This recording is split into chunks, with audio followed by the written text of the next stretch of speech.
Someone's bag? What? Whoa, what the? Why is the bag moving?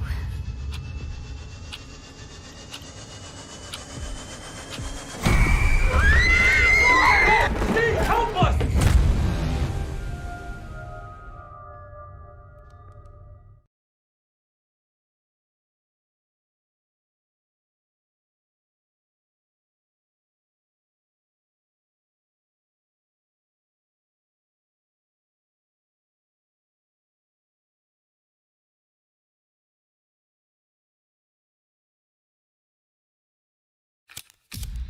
Idle workers cost us $10.5 million last year.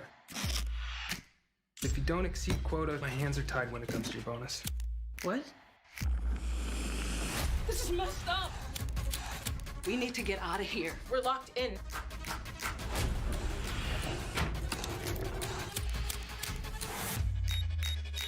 No.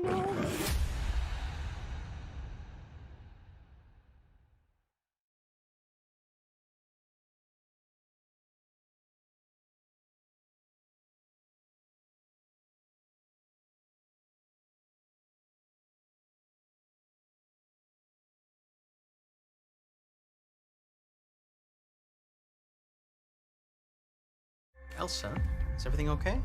Mr. Ortiz, it's Elliot. Front row seats at the Freak Olympics. Oh dear, this is the men's room. I'm a boy. Imagine people feel the way that you feel. Have any idea how much you freaked her I out? can explain. You're hurting me. I'm more than just my pain.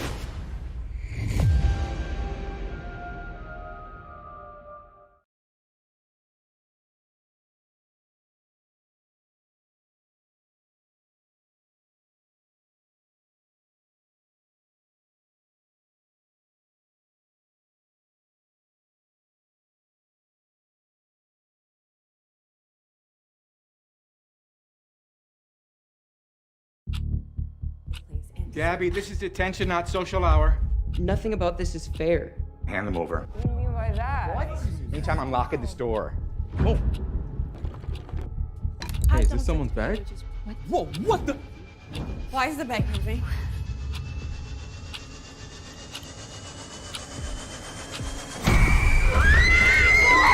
Steve, help us!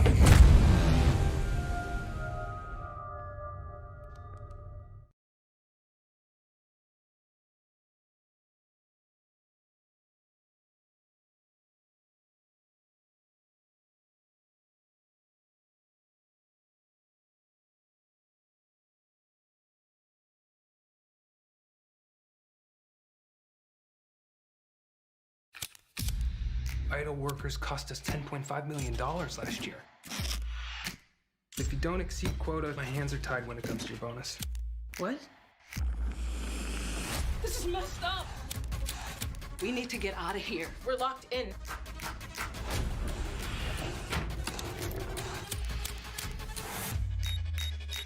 No.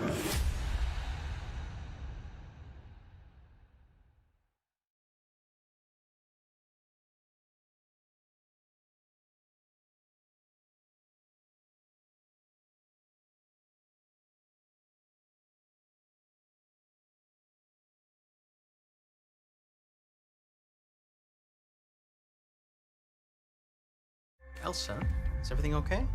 Mr. Ortiz, it's Elliot. Front row seats at the Freak Olympics. Oh dear, this is the men's room. I'm a boy. Imagine people feel the way that you feel. Have any idea how much you freaked her I out? can explain. You're hurting me. I'm more than just my pain.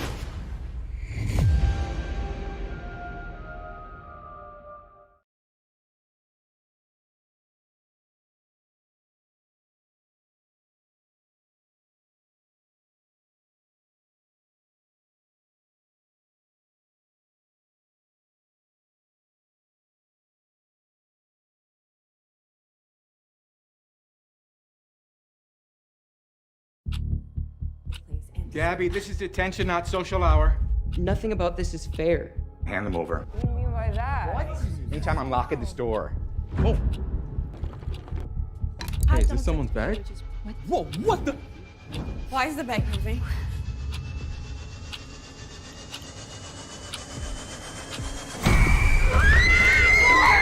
Steve, help us!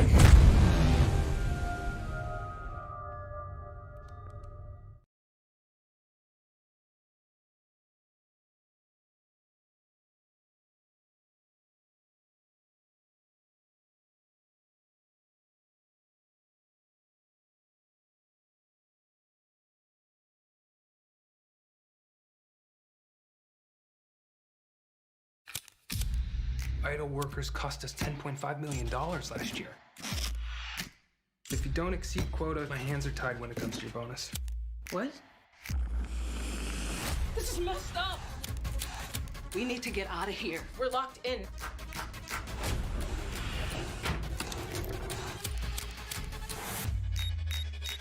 No, no.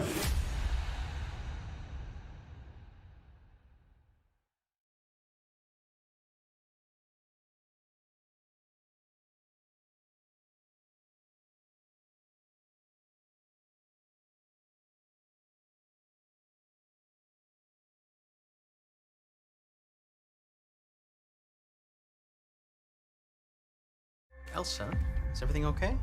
Mr. Ortiz, it's Elliot. Front row seats at the Freak Olympics. Oh dear, this is the men's room. I'm a boy. Imagine people feel the way that you feel. Have any idea how much you freaked her I out? can explain. You're hurting me. I'm more than just my pain.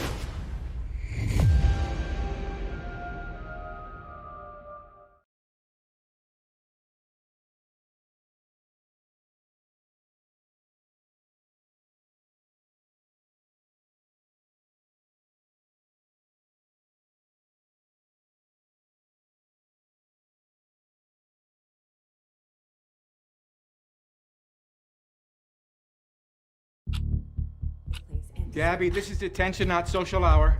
Nothing about this is fair. Hand them over. What do you mean by that? What? Anytime I'm locking this door. Oh,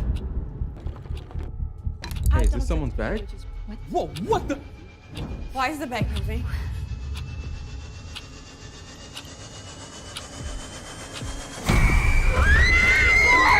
Steve, help us!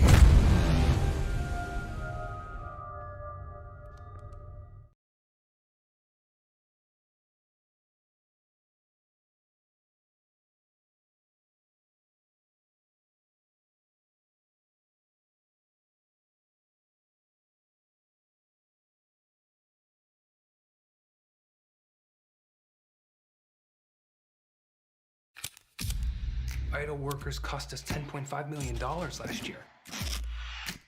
If you don't exceed quota, my hands are tied when it comes to your bonus. What?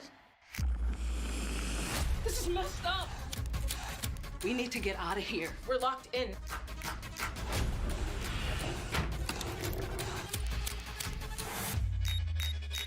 No, no.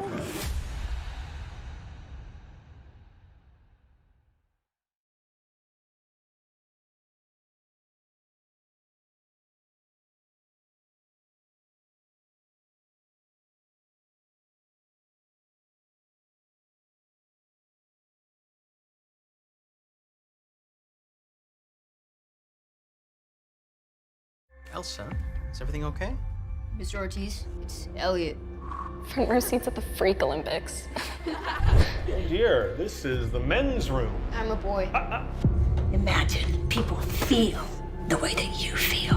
Have any idea how much you freaked her I out? can explain. You're hurting me. I'm more than just my pain.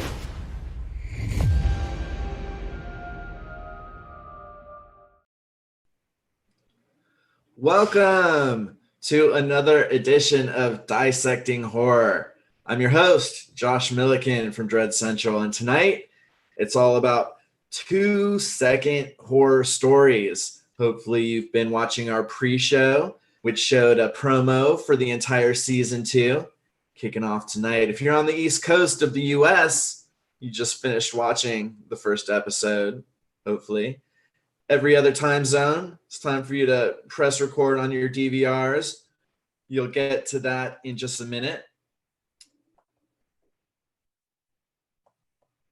It was my own feedback messing me up there for a second.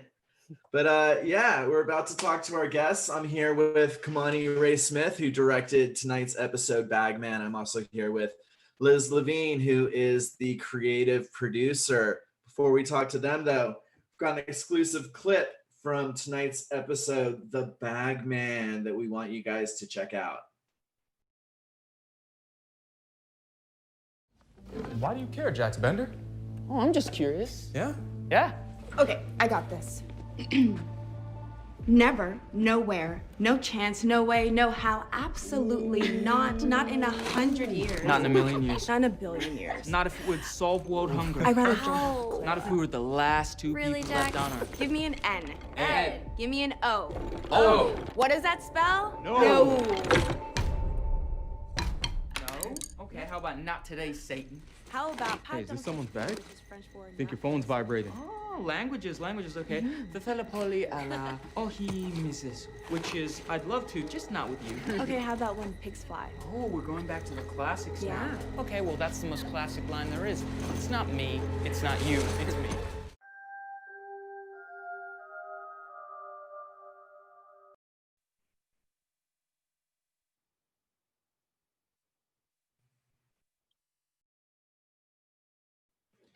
That was a clip from tonight's episode of 2-sentence horror stories, The Bagman.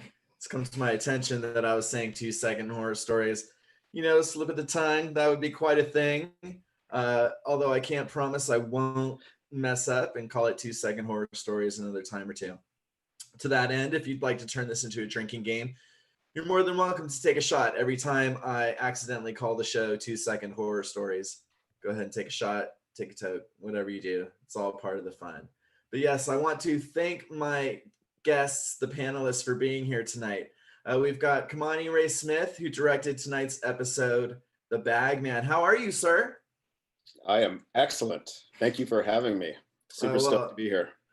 We're really stoked to have you. It means a lot. I should mention this is our first Dissecting Horror panel of 2021.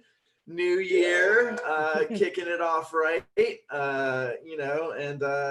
yeah, hopefully 2021 is going to be a good year, better than the last, and hopefully this panel is just a taste of what's to come. I'm also here with Liz Levine. How are you doing, Liz?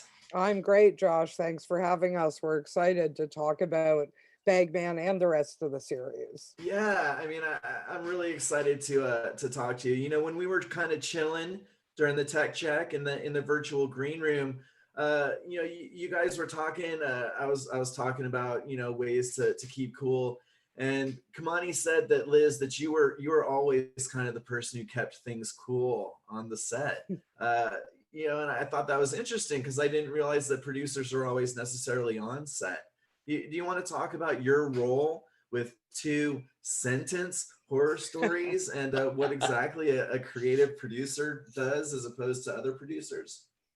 I mean, I think producers at the end of the day at large are responsible for taking something from an idea to an actuality. But when you make something, the number of things that need to cross that bridge are financial, narrative, technical. There's a million things. So I am a creative producer in execution. I work really closely with the directors and am engaged in casting, in production design, and all of the things that happen on the day to make it real. There is a writing room and a show creator that come before I get there, and there is an unbelievable post-production team that I tag along with, but really who lead me in the aftermath. But when we are on set, in the muck, in the pouring rain and the cold, in a small room with 4 walls and 5 high school students, and we're running out of time in our day, and people are not having the ability to listen, and Kamani looks at me, I am the person who brings a bit of zen in that moment. That's awesome. It's good to hear you got that zen vibe about you. Definitely a woman of my own spirit. Let's back up just a little minute, because I think when you say two-sentence horror stories, people kind of automatically know what you're talking about, because there was this kind of like viral trend a few years ago. Do you want to explain where two-sentence horror stories came from, the impetus of it, so people have a little bit of the background? Sure. Kwani, shall I just dive in on this? Yeah. This is your domain. So there is, as the producer, I figured you'd have the most history. Yeah, I mean, there is a Reddit feed out there sort of based on the shortest story ever told, which I believe is Hemingway, baby shoes for sale, period, never been worn, period. So the whole feed online is based on that, the idea that between two sentences is a whole world of story and possibility. And Vera Miao, who's the creator of this show, took that concept and brought it into the genre, doing 5 short digital episodes that then got picked up as a real season by CW to be 8 of these half-hour episodes. And now this season, we've just shot 10 more, of which Kamani directed 2 of them, Bagman being his first. And we are now in prep to shoot 10 additional for a new season. Oh, congratulations. So that's sort of the arc of where this came from and where it is now. You know, I love the setup of each episode, because now that you've explained, what the two-sentence horror story means, where it came from, this isn't a spoiler to tell people, even if you're not familiar. Every episode begins with the first sentence. So you see the first sentence, then you get the whole episode, and then you see the first sentence with the last sentence. And it does exactly what Liz said. It bookends. You see how the first and the second sentence really just leave all of this space. And sometimes it's wonderful to see how creative the writers were with the space in between these two things. So the Bagman kicks off with the first sentence is, be cool, stay in school. Am I right, Kamani? That's right. Be cool, stay in school. So yeah, for those who haven't seen the episode yet, who are going to watch it after this panel, tell us a little bit about the setup to the Bagman. Well, the setup of being cool and be cool and stay in school. I think Vera's kind of idea with this was to pay homage to the Breakfast Club, and kind of, students on the weekend in detention. Oh, how life sucks, but it's about to get a lot more suckier as this man in a bag appears and starts trying to kill them. So, and they're kind of locked in their school or locked in their classroom. That's the other element of the Bagman, is this sort of hyper tense reality of the potential of a school shooting or some sort of terrorist act at any moment. And that really brings a whole new layer to the Bagman, because the Breakfast Club, it seems very apparent. But what I love about what Vera did is how she instantly, the Breakfast Club has this great reputation of bringing in this motley crew and having them come in as strangers and go out as friends. But, Vera shows us, what a real diverse crew looks like. You realize that the Breakfast Club was just a bunch of white kids with different hobbies. It really wasn't, It didn't represent any diversity. It was white stereotypes. Right. So, while the Breakfast Club, jumping off point was very apparent, it also, was very poignant as to, how two-dimensional that was and how it really doesn't hold true when you're talking about diversity. And I know that diversity and diverse voices are a really important part of Vera's mission for the series. Am I right, either of you? Oh yeah, correct. Yeah, all of these stories are about social justice on some level, and every episode has a horror trope, a monster in a bag, perhaps, and a real life horror.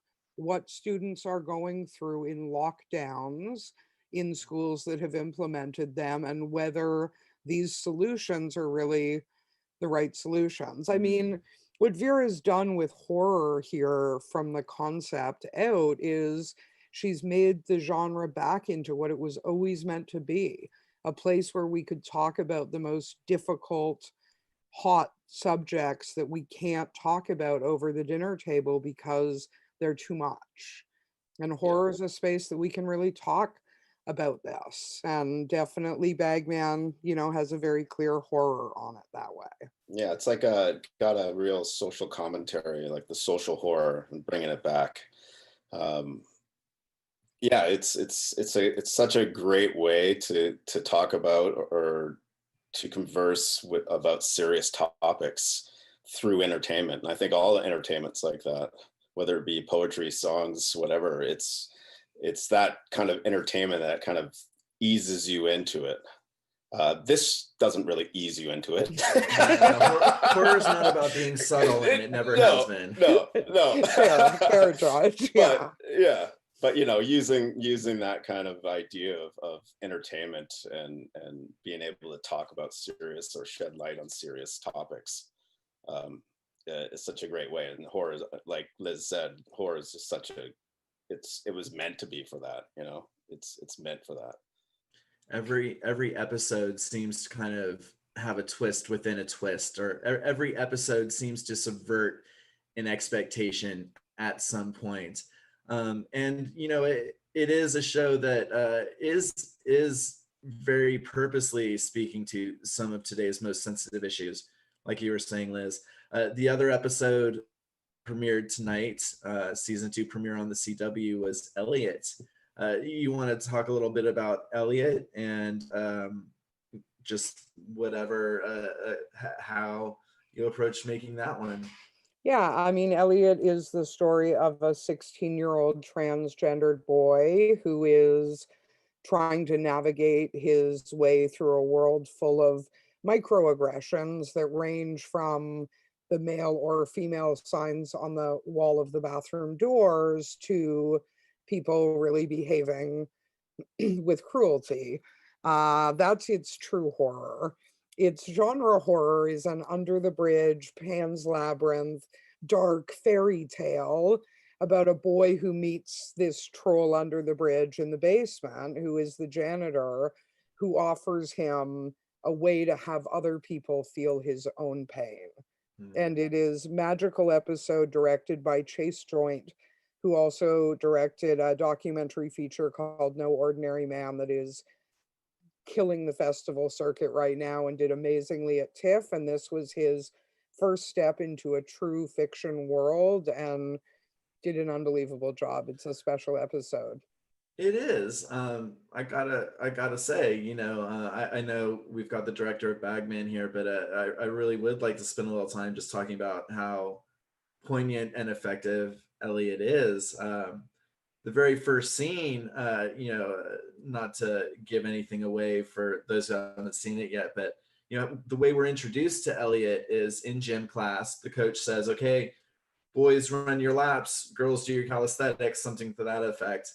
And you see this one boy be pulled aside by the coach and told, "No, you go with them." And I say boy because Elliot, you don't question that Elliot is a boy, you know, from the get-go. This isn't, you know, I mean, it becomes heartbreaking in that moment because anyone who associates with being a boy can put themselves in that position of being pulled out and being told to go somewhere where they know they don't belong, and how absurd and insulting that request even is. And from there to go into this Pan's Labyrinth, as you described, it really is a great episode.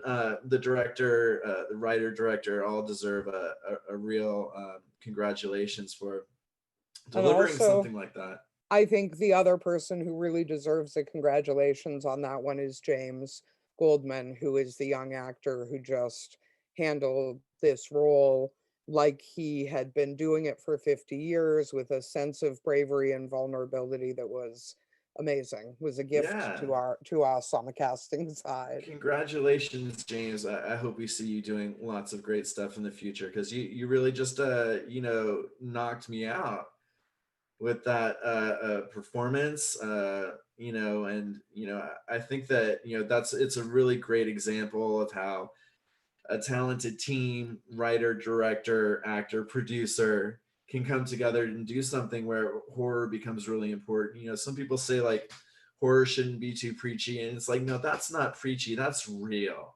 You know, because you can tell a story that's just gonna anyone with a heart and anyone with an eye for horror is going to be struck on both levels. So Elliot is just a really fantastic entry in the 2-sentence horror story canon. But let's talk more about you guys, since you guys are here. Kamani, you know, I looked at your IMDb page, and I was like, oh my God, like this guy's a stunt man and a stunt coordinator. It's ironic because the very first dissecting horror panel we ever did was about stunt men and stunt women. And I learned so much, you know, about the difference between a stunt man and a stunt coordinator. And I mean, you have a huge filmography. You've been in all my favorite action movies. I mean, it's crazy because, you know, you did such a great job directing Bagman. The Bagman, it seems like you could have been directing your whole career. I mean, can you talk a little bit about, you know, your life as a stuntman and, you know, how you came to go down these other avenues of directing? Wow. Not a loaded question at all. So, you just packed that all up and nice. Yeah, I started out doing stunt, like performing. Before that, I was like heavily into like gymnastics, martial arts, BMX, skateboarding, snowboarding kind of idea. And I had a really extensive dance background, and which is a lot of choreography involved. So it kind of went hand in hand with doing some performing and stunt coordinating. So I kind of got into that way. I pounded the pavement to get jobs, literally, like to kind of keep that career going. And then did some acting as well along the way, but really focused on the stunt work. Always in the back of my mind, wanting to be a director. I used to have a small company called AWOL, where we did a bunch of like shorts and EPKs, and we did a feature as well, and TV pilot and stuff like that, where I was like directing. So I always had that on the side. Like I always knew I wanted to be a director, but of course it was a big challenge. And as Liz could probably tell you, if anyone a person of color, is really hard to get into that role and into that chair, director. Interesting. Yeah. Because, you know, when you first said that you started in stunts but always wanted to act, I was like, you know, I've never heard that one before. You know, because it seems like you get into stunts because you're a thrill seeker and you like the physicality of it, and you're the first person to ever, you know, say, you know, I got into stunts, you know, hoping to direct. But it's interesting that you're saying that might have been just one of the most viable avenues for you as a person of color. It was a stepping stone, because I was always athletic and somewhat of a natural. Because of my dance background, it gave me a lot of body awareness. So yeah, it was a means to an end. It was a stepping stone. Just get in the door, and, you know, work my way up, and that's kind of how it led me into more and more directing commercially.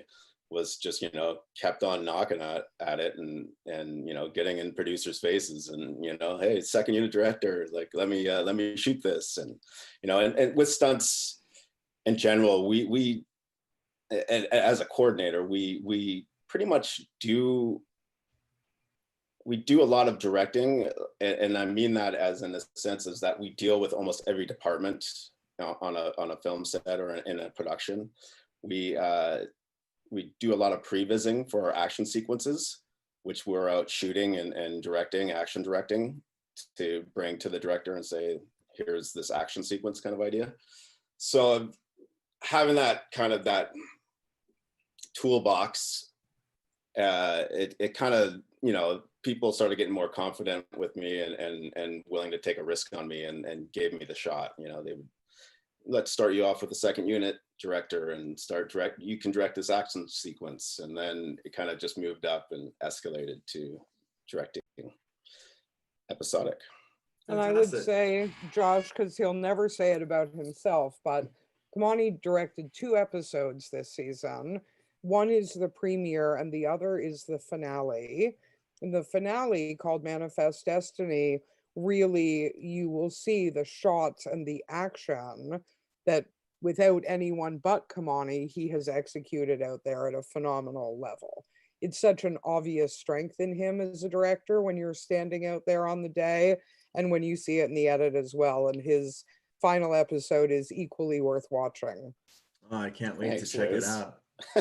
Anytime, Thanks, Kamani. Liz. Kamani, when you mentioned your dance background, it made me realize, thinking back on the Bagman, about the movements of that character, the Bagman, how he's like almost a contortionist in the way he moves. And then I'm realizing like how great those fight scenes were. You're in this really like small, tight room with these, kids, none of whom are like action stars, just doing these really intense scenes. Now I'm realizing how much of your stunt work you're actually showing off in your directing. Yeah, and a lot of it too is action camera work, or knowing where to place the camera to get the best point of view of action. And I think that's where I learned throughout my career, is this, like, that camera, if you can shoot something and if the camera's not in the right place, it's going to be boring, or it's not going to have the same impact. That's why you see a lot in the bigger movies today, like you'll have action stunt cameramen that puts the camera in the action. Like they'll be, seatbelted to the front of a car, or they'll be jumping off a building with a stunt person, so putting the camera and the audience in the action, Right. you're going to see a lot more of that, because it's kind of like a new breed of cameraman that's starting Right. to come out. Yeah, Makes sense. Very interesting. And we should reference the amazing Naeem Sutherland, who shot this episode with Kamani and also helped. Absolutely. These 4 walls issue for both of these guys it's a challenge to tell a story within 4 white walls. And Naeem brought to the table the build with Kamani on some of the sequences, like when the lockdown is enacted and the lights happen and the lockdown blinds come down and the camera tilts at a Dutch angle. And so they really, between their 2 skill sets, built out some of the ways to really keep this space dynamic. Yeah. Fantastic. Well, Liz, I was scoping your IMDb as well. It's part of what I do to prep for these. And one of the things I noticed that kind of struck a chord with me personally, that I want to talk about for no other reason except I kind of went down a strange little memory lane, is that you're a producer of Toad Road, which is this really weird, almost cinema verite art house that came out in 2012, kind of at a time before there were these companies like A24 that were really championing art house. I saw it and it just kind of blew me away, but no one really knew what to make of it. I just kind of wanted to talk about it a little bit. First of all, can you give people a little bit of a background on Toad Road? And then maybe just talk about what your role was in it and how you look back on it 8 years later. Yeah, Toad Road is the brainchild of Jason Banker, a phenomenal filmmaker who went on to make Felt, that I believe was released by XYZ, and a lot of things. But Jason had become fascinated with 2 things: a group of kids who lived in York, Pennsylvania, who were kind of cool, party, drug using, party animal kids, where he felt he always grew up maybe being more of a nerd. And he became interested in this legend about this mental institution or something that was on this road, Toad Road, that ran through the back parklands in York, Pennsylvania. And the mythology amongst the partying high school youth in York was that you couldn't take a hit of acid and make it through all 7 gates on Toad Road, that they were the road to hell. And it was a real myth in a real town. This is not a fictional story.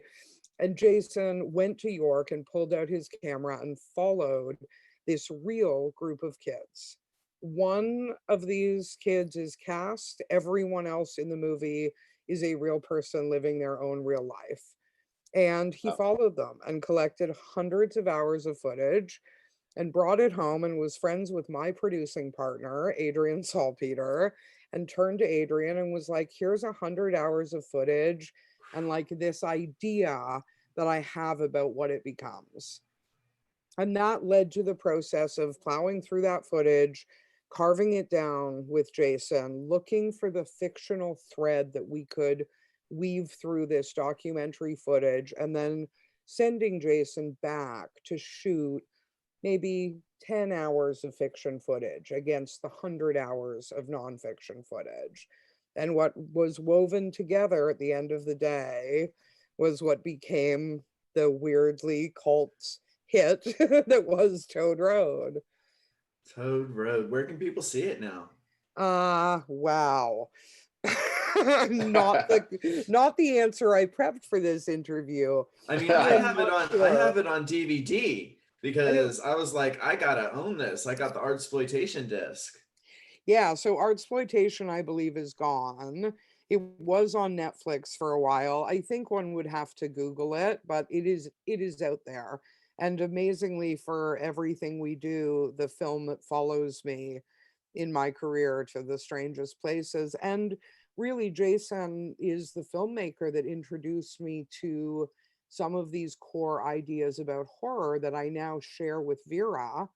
But Jason was really the person who kind of cracked open that door and came to the table with really his influences being Harmony Korine and Larry Clark's Kids, and even Toad Road. It's a real life horror. It's a movie about addiction and suburban enemy and loss and a sense of helplessness in the world. Wow, I'm so glad I brought it up because like when I saw it on your IMDb, I thought this has nothing to do with anything, but now finding out that it is kind of like there is a connection to Two Sentence Horror Stories, and it all kind of like it came from, kind of launched where you are now. I'm really glad I brought it up because I think it's great. And I think, like you said, there is a social element to Toad Road that I'm also seeing a lot of in Two Sentence Horror Stories. You mentioned something kind of funny. Your wording, it kind of struck me where you said it follows you to the weirdest places. Do you feel like maybe the reputation of it, or maybe kind of the tragedy associated with? I mean, do you feel, is there a negative aspect of this film following you? No, there isn't, and nor is it rare for this to come up on, Dread Central. You guys have supported us since the beginning. Twitch supported Toad Road. You've all been very engaged in those conversations. It's just interesting in a career where you are a storyteller, which is really where I live, that you have written articles and books and you've made movies and you've made TV, and things come and they go and they're touched on differently. But Toad Road has a deep staying power amongst the people who saw it, who were involved in it. You're right. There was a tragedy after the movie was finished. Do you want to touch on that briefly? Because I'm afraid that I might not be able to separate the myth from the truth. Fair enough, because the mythology is out there, but essentially Sarah, the young woman who plays the romantic lead, had done Skinny Puppy videos and a little bit of acting. Amazing woman, was in the movie, and her, at the end of the movie, she dies, and it is a movie about addiction. And in real life, when we released the film, she died of a drug-related overdose. So there was that definitely was a part of the movie, but I think overall it was just a special thing. Jason is a special human. Toad Road is a special film. It does run deep and resonate in all of the ways, both positive and negative, but overall it's a special movie, and it sticks with people because after a decade or two of just making things professionally, when that's the one that always comes back up, you understand that it mattered. You know what this is making me realize is that we need to have a completely separate other panel on Toad Red, because we're on the risk of letting this hijack because I don't want to stop talking about Toad Road except for how much I want to get back to talking about 2-sentence horror stories. But I hope we can connect offline and maybe make that happen. 100%. Thank you so much, because you know, that film has always resonated with me. I'm one of those kind of people who has like a culty relationship with it. So appreciate you taking the time to peel back the layers there a little bit. And I hope we can dive a little deeper in another more appropriate time. Getting back to 2-sentence horror stories, Kamani, you're still doing stunt coordination on shows as we speak, right? You haven't left that world behind. No, I haven't. I'm starting to. It all depends on the job, right? We all got to eat. We all got to have a roof over our heads. So, yeah, I still do it. Before I went on to 2-Cents, I just got back from Japan. I was coordinating the new Snake Eyes movie, the new Snake Eyes Origins. That's the for G.I. Joe. Right. Yeah, it's a G.I. Joe spinoff. So, yeah, it's, you know, I mean, I still do it. I still love stunts. You know, it's kind of made me who I am today, you know, living in that world. But yeah, I'm trying to make that transition now into directing. It's where I've always wanted to go. So, you know. I think after tonight, Kamani might find out tomorrow morning that his career looks pretty different, Josh, and that's, you know, for real, that's part of the dream, and part of the agenda of the show is about creating opportunities in front of and behind the camera for people who deserve them but maybe hadn't gotten them in this way before. And you know, Kamani's a rock star. Just don't tell too many people, he'll get expensive. We like him just the way.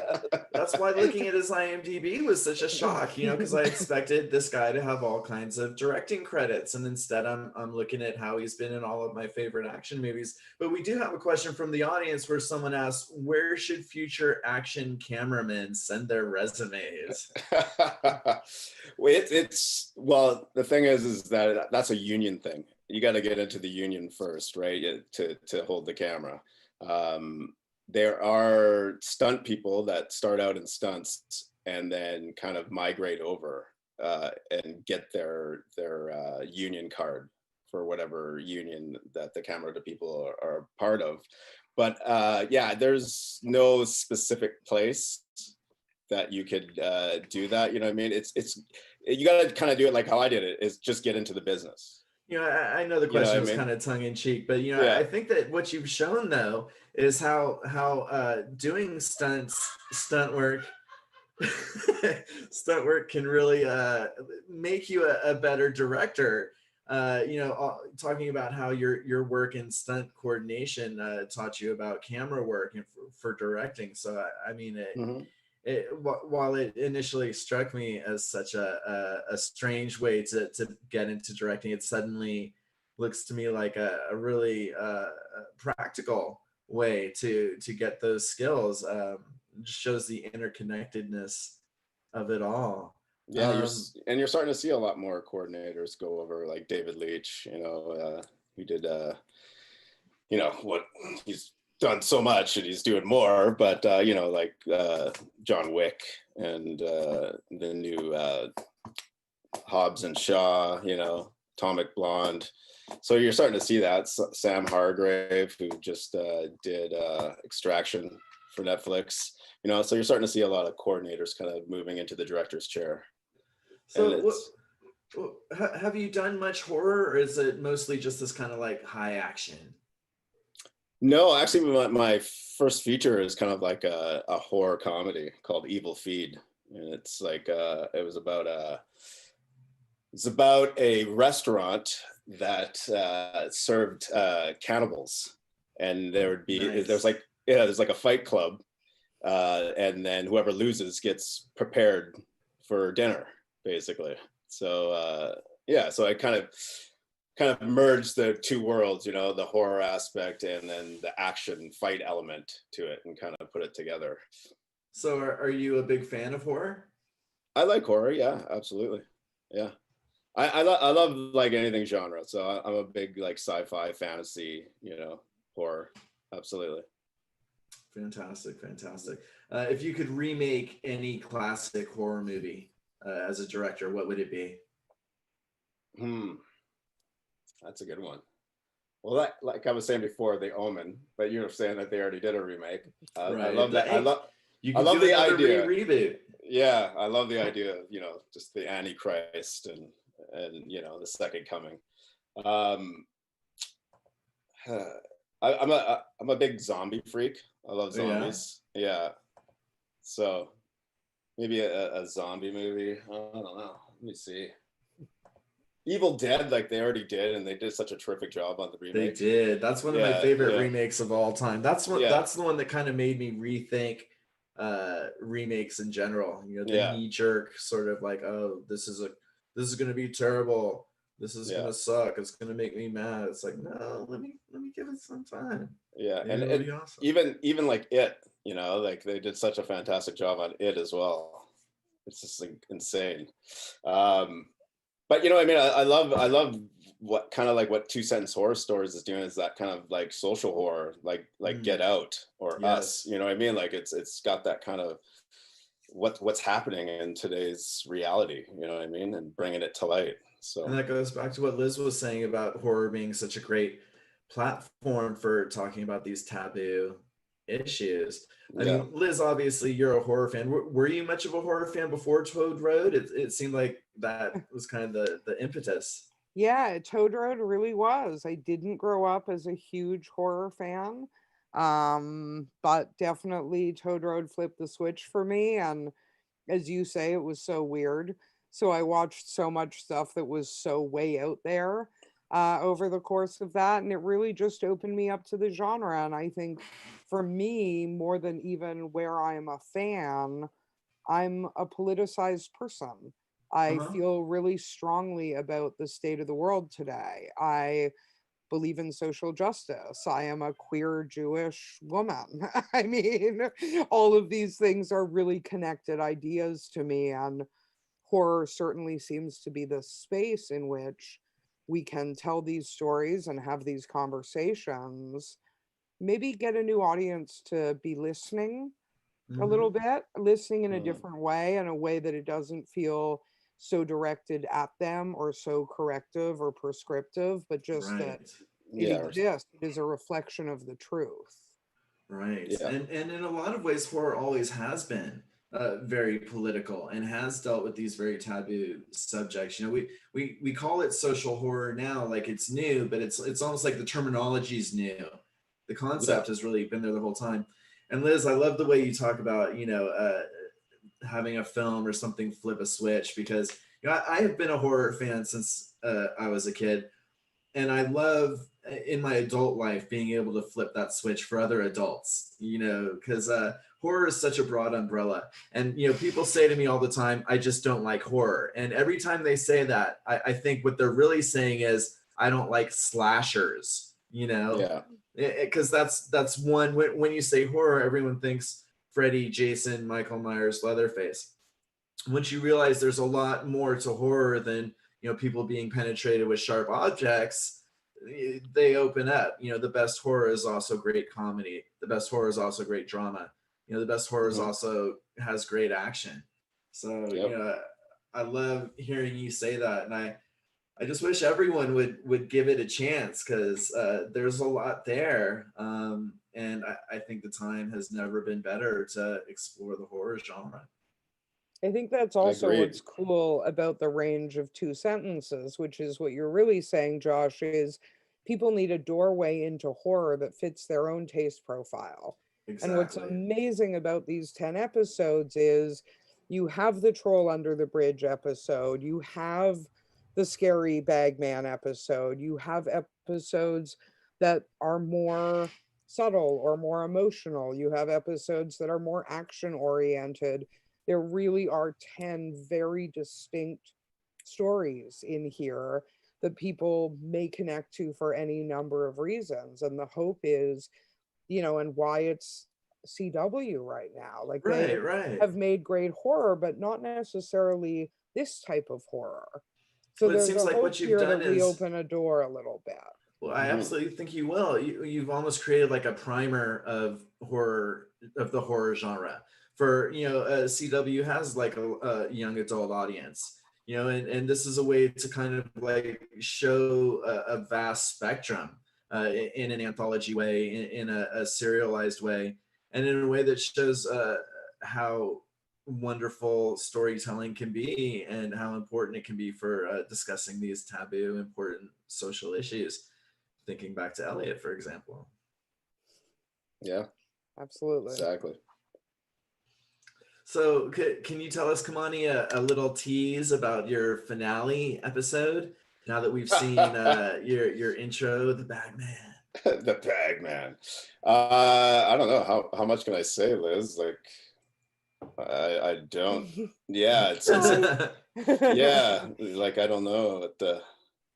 I think that at the heart of it is an Indigenous story. Okay. I think is really relevant to that episode. I would say that production-wise across 10, it is our biggest episode. It happens over the most space with the most action. So it's really exciting and action-packed. And as always with Two Sentences, has a real serious point to make amidst all of the fun. Couldn't have said it better. And Kamani really crushed it on that one because it was no small feat to get that one in the can. No. Oh, thank you. Fantastic. Yeah, it's like, again, it's like one of those things you just don't know how much you can reveal, and right now I think it's like what Liz said. Let's leave it at that. You can leave it at that. Air of mystery. Yeah. It's great just to hear that you guys are working. So many people had to put their careers or their jobs or their projects on hiatus in 2020. I've been on a couple set visits in the past couple months, and I know that, there are all kinds of new standards in place. I had to get my first COVID test, things along that sort before I'd be invited onto a set. How you guys are shooting up in Canada, so I imagine it's different but the same. I just want to hear both of you talk about how it's different working during a pandemic. Yeah, it is a little bit challenging. Things take a little bit longer. I think that's the main thing. You only have so many hours in a day to shoot, and every little second counts. And now you have to go through all these kind of protocols and procedures before you can even get onto the floor, and start shooting, So a lot of, and we have like, we call them COVID cops, but you have COVID officers roaming the sets and stuff, making sure everyone's keeping their distance and, kind of doing the protocols and procedures.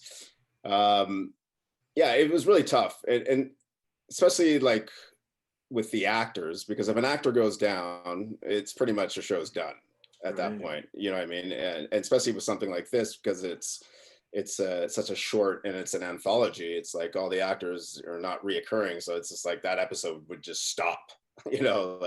So and especially being in a room, a 30 by 20 foot room, and we have camera people and we have 5 to 6 cast members in a room at the same time. It was quite challenging. And like everyone's masks and goggles and hand sanitizing and gloves, and yeah, it is very challenging because all of that takes time. It does, and it adds another layer literally to the process of directing and producing. Liz, as the creative producer, I mean, are these new procedures especially challenging for you? I mean, I think they are challenging for production at large. That means me and everybody else who works on the team who has to set foot on that floor. But at the end of the day, this is the moment in time we're in. And I think I spent very little time feeling that this was unfair and a lot more time feeling really grateful for the fact that we were working really grateful emotionally that we were working on something that mattered when time suddenly seemed to lose meaning. It really meant something to work on something that mattered. And my approach was that this was from the top down and the bottom up. This is about emotional buy-in. You can test people as much as you want, but what really matters more is that you have a team that cares. And the team cared about the content of this project. They cared about their teammates. They respected me. And we were just going to go out there and do this and keep this boat floating for as long as we were lucky enough. Like, nobody wanted to be responsible for this ship going down. They didn't want to be the one that had gone out to the bar or hugged a random friend or done that thing. And the team was amazing creatively, but even more than that, the team was amazing as a family of filmmakers that just committed to keeping each other safe and following the rules and doing the protocols, no matter how grindy they got. Many of us put our hands in our pocket and kind of bit our tongue in a moment that we just wanted to hurry everything up. But it was what it was. And, you know, at the end of the day, there's 10 gorgeous episodes in the can, and that's something. Yeah. And I also feel like once you kind of get, it's like the saying, the new norm, but once you kind of get into that role, it all just kind of falls back in place. It's filmmaking. It just has this extra layer on it, but it's still filmmaking. So it kind of just goes by and you're just back in it. And the other thing, like as Liz was saying, is just being blessed to be able to work again, because, you know, everyone had to be off for 4 or 5 months. So it was like being back again and just having that human connection. You know what I mean? Like, you know, a lot of stuff is like this, Zoom or whatever, you know, like on the phone or online. But, you know, being able to go back and be on the floor with other creatives was just such a treat. You know, it's something that you totally miss and you take advantage of. So every time I see someone who's like bitter on set, I'm like, dude, you're working. You know, you actually get to hang out and talk to someone. You know, you get to face to face. You know, which you don't get to have anymore. So, you know, it was a blessing. It really made you appreciate what you have. Yeah, even those COVID cops, you know, I mean, without them, it wouldn't be happening at all. So, you know, I kind of had the same, you know, I made the same kind of comments myself too when I noticed the people kind of standing in the corner looking over everything. It was like, wow, what's going on here? But at the end of the day, I was really glad that they were there, because having the opportunity as a journalist to visit a set, you know, I haven't done it in 13 months now, you know, so it was wonderful. I'm just so glad that we're finding these ways that folks like you are finding these ways to keep delivering high quality content. So I know that season 1 of 2 Sentence Horror Stories is currently available on Netflix. Is season 2 coming to Netflix as well? Yeah, after the run on CW is how it goes. So we run from here through February on CW, and at some moment after that, Netflix. Goes to Netflix. Fantastic. And there's already been a green light for season 3? There has indeed. There's been a green light. There's been some script outlines. There have been some great conversations, and I'm really excited to bring 10 more of these to the world. So great hearing success stories during the pandemic. You know, so many, it's just great, you know, people who are able to keep pursuing what they love doing. And I know that it means the world to the horror community. You know, life would be so much more difficult if we didn't have a genre material like this to escape into. And the way you're really giving voice to, you know, people in the community who might not otherwise get the chance. And I know that's kind of been Vera's, you know, kind of driving force. Do you want to talk a little bit more about Vera's influence on the shows? Does she come out to set? So this year, obviously, we didn't get to have Vera here, given travel and quarantine. It's my greatest hope that she might direct an episode in an upcoming season. But Vera is sort of a constant presence. She is very deeply engaged in the writing room. Every time we onboard a new director into production, Vera sits down with them via Zoom and myself, and we take a long sort of tone meeting and talk about the intent of the episode and some of the speed bumps that Vera may foresee a director hitting on the road. And then we tackle our way through production, and Vera rejoins us immediately as the material, really as the dailies get delivered. She's watching them that night. And then, we begin to, the director takes a first cut, and then Vera and I kind of wade in and begin to walk the little beast through all the post-production layers. I mean, Kamani and I had a sound spotting session for his finale episode just this morning at 11 a.m. So Nice. we've been at it for a while today, but yeah, she's a part of the entire process. And I think even more importantly, whenever she is not there, it's that the concept behind the show, the two sentences, the real life horror versus the genre horror, the sort of grounded reality in which these episodes live, and the social justice issues at their heart, that is the thing that is Vera's DNA. Yeah. And so it's the thing that we all work to kind of grab onto, because it's an intangible, obviously, and draw forward. And the more that Vera can be engaged in the process, the better. Yeah, absolutely. Also a very successful, busy human, probably on 13 other things right now, while she does this effortlessly. But yeah, it really is created by her, and it is a part of her, and we can all feel that. Yeah, absolutely. Excellent. I can almost imagine it as a producer of two-sentence horror stories that people are sending you two-sentence horror stories all the time, hoping that it'll be the. No, I mean, I'm wondering if I'm laughing because you're right. I mean, I could be running my own Reddit feed right now I for the bet. number of random humans that I'm curious though, have there been some really creepy ones that maybe weren't great for development that have maybe stuck with you? Do you have like a greatest hits anywhere? I don't right now, to be honest. And the truth about the writing room is that we back into those two sentences.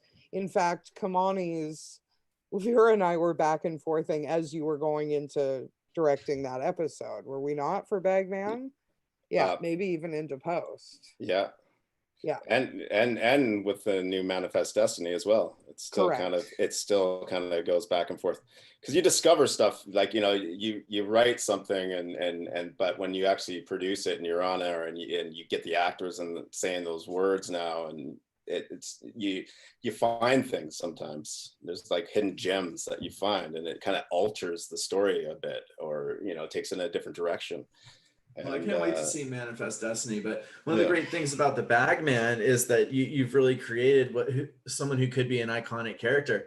Have you guys thought about the Bagman popping up? And are you going to do another Bagman, or are we going to pick up from where this episode left off? I don't think the episodes ever pick up from where one left off before. And Kamani doesn't know this information yet, but between just however many random people are listening to this feed and you and I, there was a discussion today about whether Bagman could be someone that resurfaced at a later date. Fantastic. Listen, this season is full of Easter eggs. The idea here was always a longer game. We can see seasons in front of us. We would like to repurpose some of the best monsters from these seasons, and time will tell as we work through the stories that also work for today. And in a changing world, it's a really important thing to keep in mind. But we do love Bagman. We feel quite attached to him. In a whole lot of ways, and Bagman has a high potential of coming back, frankly, as does Kamani. So everybody will hold their breath. It all looks good. Fantastic. I'd like to see some more Bagman. Yeah, and as Liz was saying, is that throughout each episode there's these little Easter eggs, little fun little treasure hunts for the audience.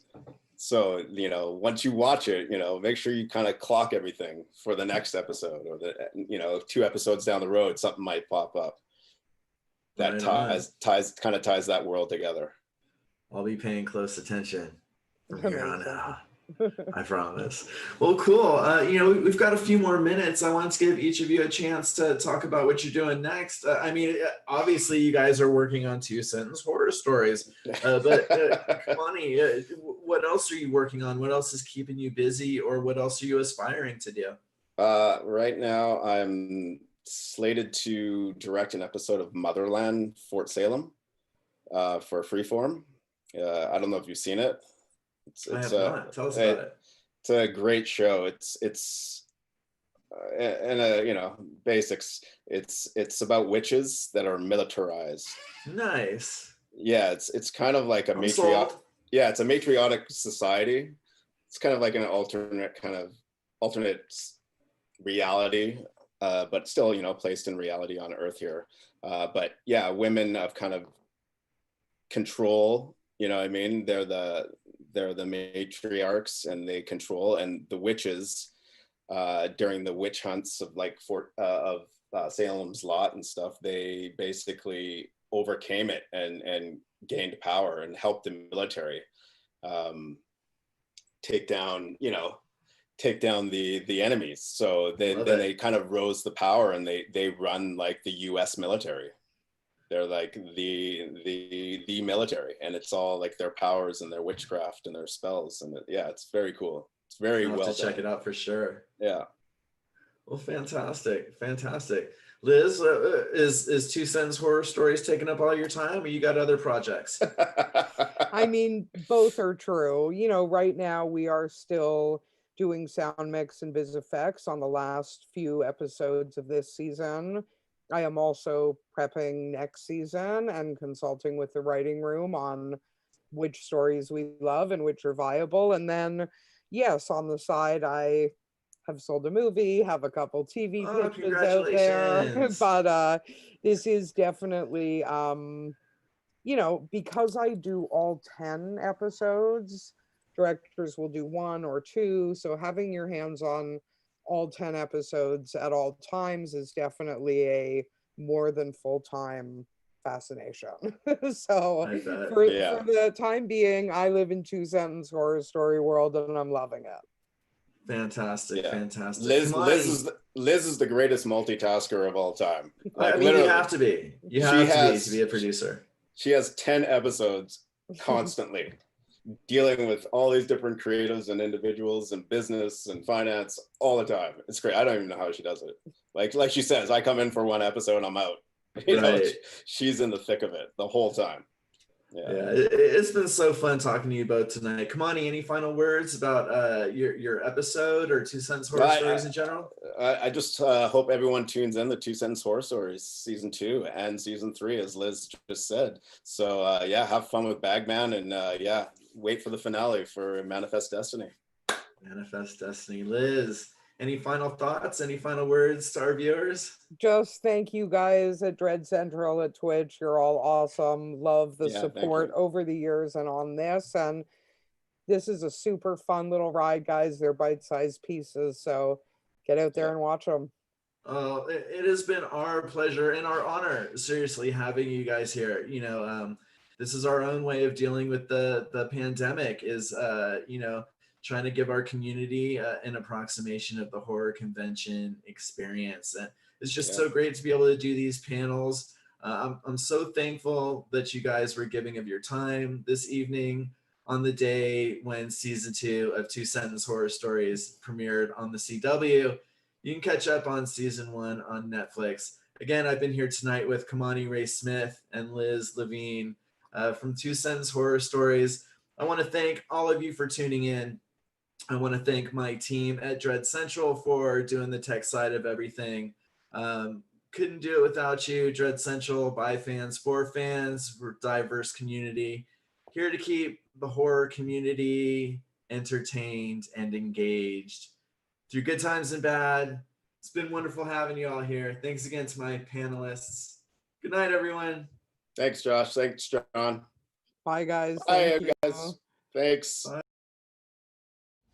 Why do you care, Jax Bender? Oh, I'm just curious. Yeah? Yeah. Okay, I got this. Never, nowhere, no chance, no way, no how, absolutely not. Not in 100 years. Not in a million years. Not in a billion years. Not if it would solve world hunger. I'd rather journal. Not if we were the last two Really, people Jack? left on Earth. Give me an N. N. Give me an O. O. What does that spell? No. No. No? Okay, how about not today, Satan? How about Hey, is this someone's bag? which is French for Think your not? phone's vibrating. Oh, languages, okay. The Thelopoli a la Ohimisis, which is, I'd love to, just not with you. Okay, how about when pigs fly? Oh, we're going back to the classics Yeah. now. Okay, well, that's the most classic line there is. It's not me, it's not you, it's me.